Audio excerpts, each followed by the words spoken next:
In this video, tatalakayin natin ang mga kalamidad na kaugnay sa lokasyon ng Pilipinas.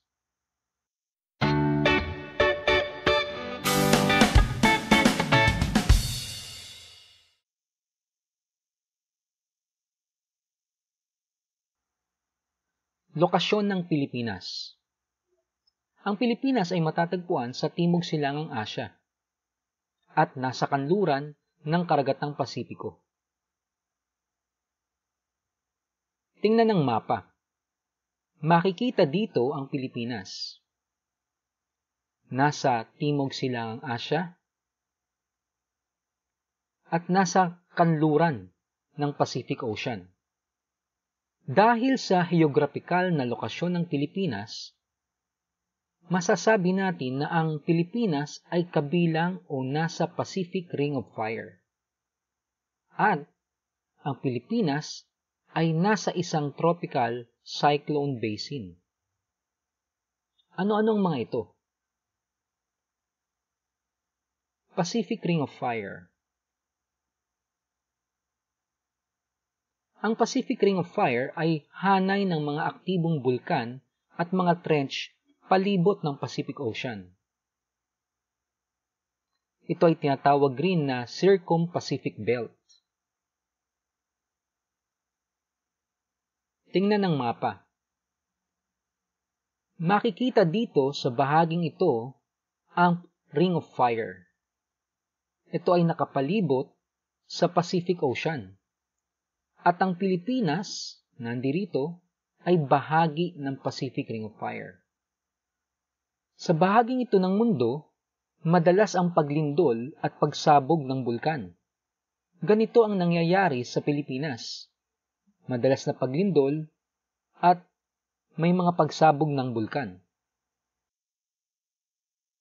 Ang Pilipinas ay may 24 na aktibong bulkan. Meron sa Luzon, sa Visayas, at sa Mindanao. Ilan sa mga pagsabog ng bulkan na naitala sa Pilipinas ay ang 1991 Pinatubo Eruption. Ito ay tinuturing na pangalawa sa pinakamalakas at pinakamalaking pagsabog ng bulkan sa 20th century.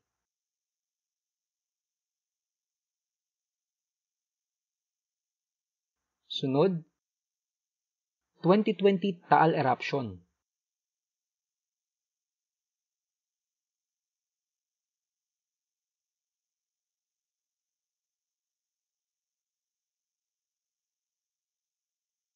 Sa usapin naman ng lindol, ang Central Philippine Fault Zone ay ang mahabang fault system sa Pilipinas.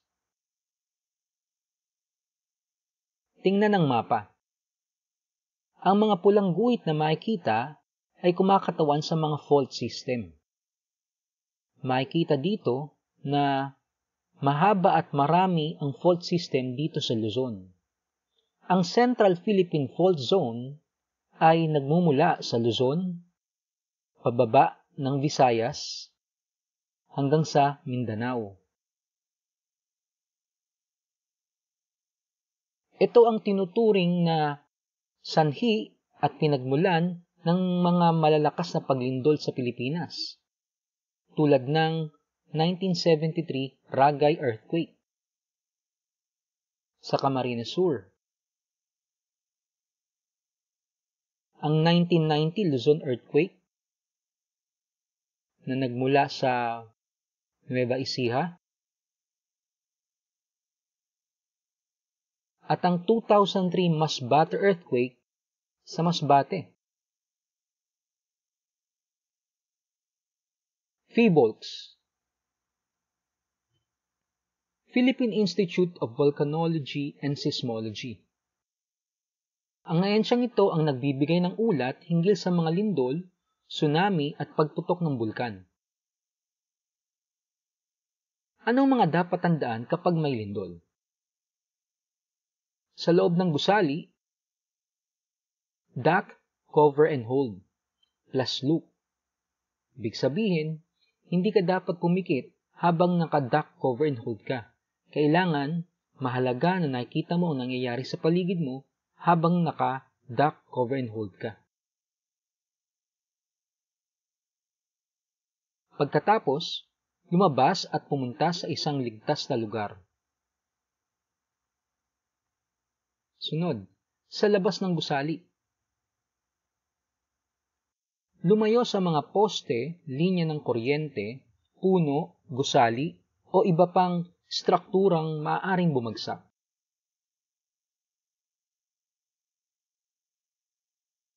Sa mabundok na lugar. Umalis saglit at lumayo upang makaiwas sa pagguho ng lupa o landslide. Sa baybayin o tabing dagat naman, lumikas sa mataas na lugar upang makaiwas sa maaaring pagkakaroon ng tsunami. Kapag may banta ng pagsabog ng bulkan, kung ang lugar ninyo ay nasa danger zone, maghanda at sumunod sa mga babala at payo ng PHIVOLS.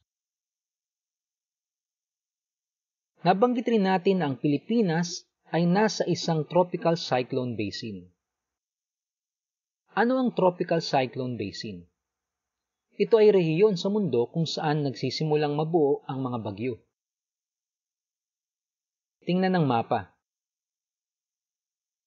Makikita ang iba't ibang kulay na kumakatawan sa mga rehiyon ng tropical cyclone basin. Ang Pilipinas ay nandirito. Nasa Northwestern Pacific Region, Cyclone Basin. Ayon sa mga eksperto, ang Northwestern Pacific Cyclone Basin ang pinakaaktibo na cyclone basin. Halos 31% ng mga nabubuong bagyo sa buong mundo ay nanggagaling o nagmumula sa rehiyong ito, sa Northwestern Pacific. Kaya naman, mapapansin natin na ang Pilipinas ay madalas bagyuhin. Nasa 20 bagyo kada taon ang pumapasok sa Philippine Area of Responsibility o yung PAR.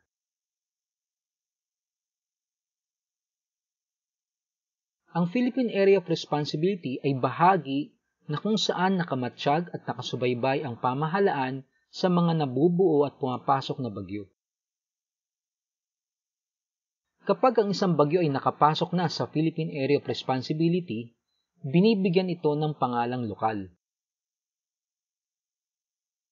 Ilan sa mga bagyo na naitala ay ang bagyong Uring noong 1991. Ang Uring ay pangalang lokal ng bagyo. Ito ay may international name na Telma. Ang bagyong ito ay nakapaminsala sa Ormoc, Leyte, kung saan nagkaroon ng malawakang flash flood sa Ormoc, Leyte.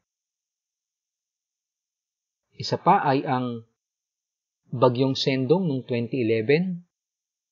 Ito ay may international name na Washi. Ito ay tumama sa Mindanao. Malaking epekto rin ang naidulot nito sa Cagayan de Oro, kung saan nagkaroon din ng malawakang flash flood.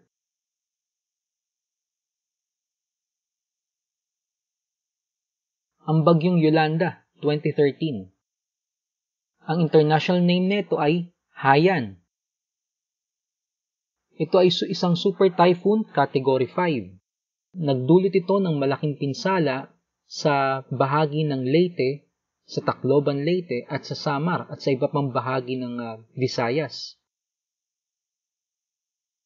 Sunod, bagyong Rolly ng 2020. Ito ay may international name na Goni. Ito ay naglandfall sa Catanduanes. Tulad ng bagyong Yolanda, nagdulot ito ng storm surge. Ito yung bahagi na naapektuhan ng storm surge sa Catanduanes. Pag-asa. Philippine Atmospheric, Geophysical and Astronomical Services Administration. Ito ang ahensya ng gobyerno na nagbibigay ng ulat hinggil sa panahon.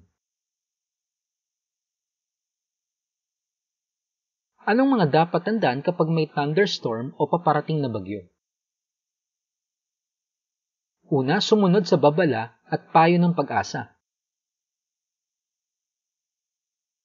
Sa mga mabababang lugar, mag-ingat sa maaring pagkakaroon ng flash flood.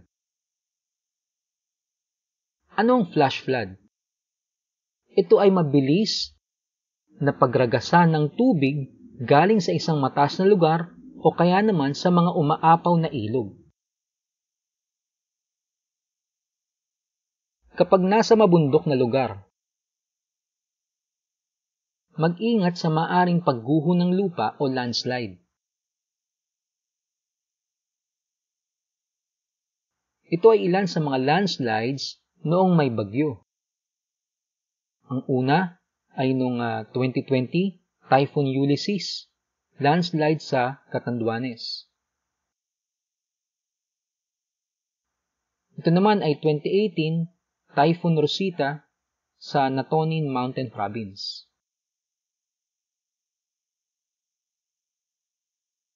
Kapag nasa baybayin o tabing dagat, lumikas sa mataas na lugar upang makaiwas sa maaring pagkakaroon ng storm surge.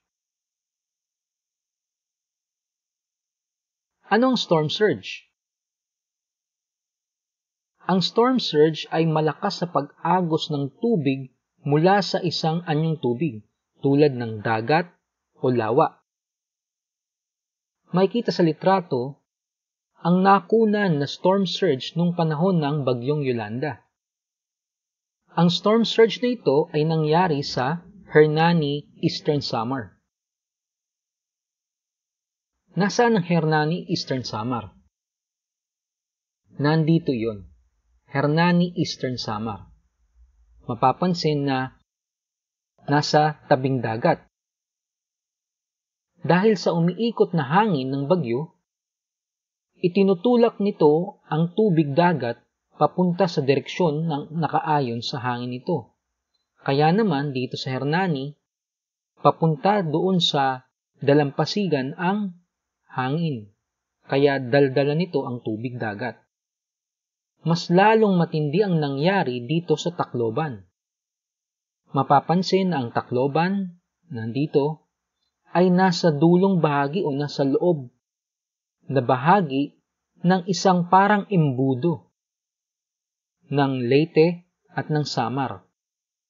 Dahil sa onshore wind o yung hangin na papasok sa lupa, dala-dala nito yung tubig dagat papunta sa dulo sa makipot na bahagi at nandoon yung Tacloban City.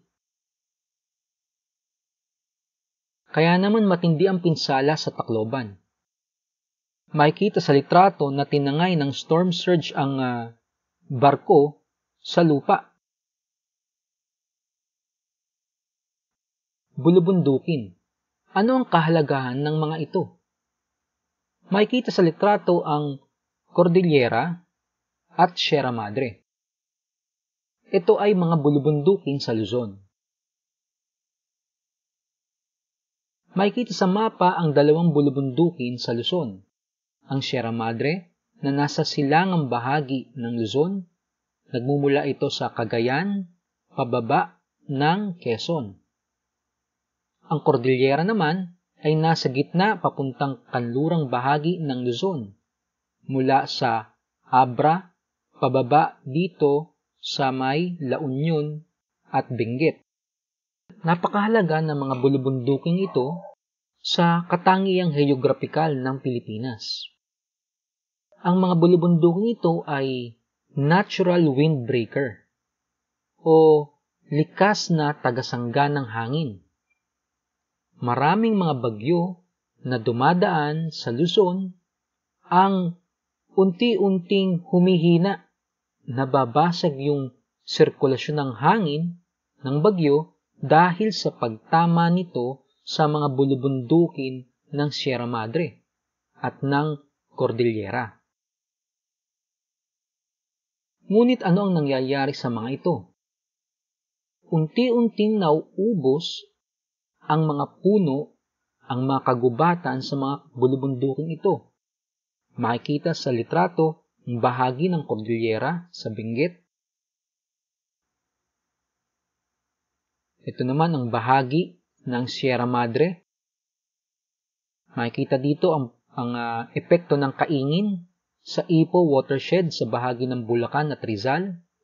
At dito naman sa bahagi ng San Isidro, Montalban, makikita ang malawak na quarrying. Unti-unting nasisira at nawawala ang ating likas na windbreaker. Kaya naman, maaring itong magdulot ng tinatawag na flash flood dahil sa pagkakaubos ng bundok at mga kagubatan na humahawak sa lupa ng mga kabundukan. Kaya naman, kailangan mapalakas pa natin ang kampanya para mailigtas, mapangalagaan ang mga bulubundukin natin ng Sierra Madre at Cordillera. Matigil ang pagkawasak ng mga ito dulot ng mining, quarrying, illegal logging, at kaingin. Anong dapat tandaan? Ang Pilipinas ay matatagpuan sa Pacific Ring of Fire at sa isang tropical cyclone basin. Dahil ang Pilipinas ay nasa Pacific Ring of Fire, nakararanas tayo ng mga paglindol at mga pagsabog ng bulkan. At dahil rin ang Pilipinas ay nasa isang tropical cyclone basin, maraming bagyo ang dumadaan at nararanasan sa Pilipinas. Ang PHIVOLCS o Philippine Institute of Volcanology and Seismology ang ahensya ng gobyerno na nagbibigay ng ulat hinggil sa mga lindol, tsunami at pagputok ng bulkan. Ang PAG-ASA, Philippine Atmospheric, Geophysical and Astronomical Services Administration ay ahensya ng pamahalaan na nagbibigay ng ulat hinggil sa panahon. At ang NDRRMC o National Disaster Risk Reduction and Management Council ay ahensya ng gobyerno na nangangasiwa sa paghahanda at pagtugon sa epekto ng mga kalamidad.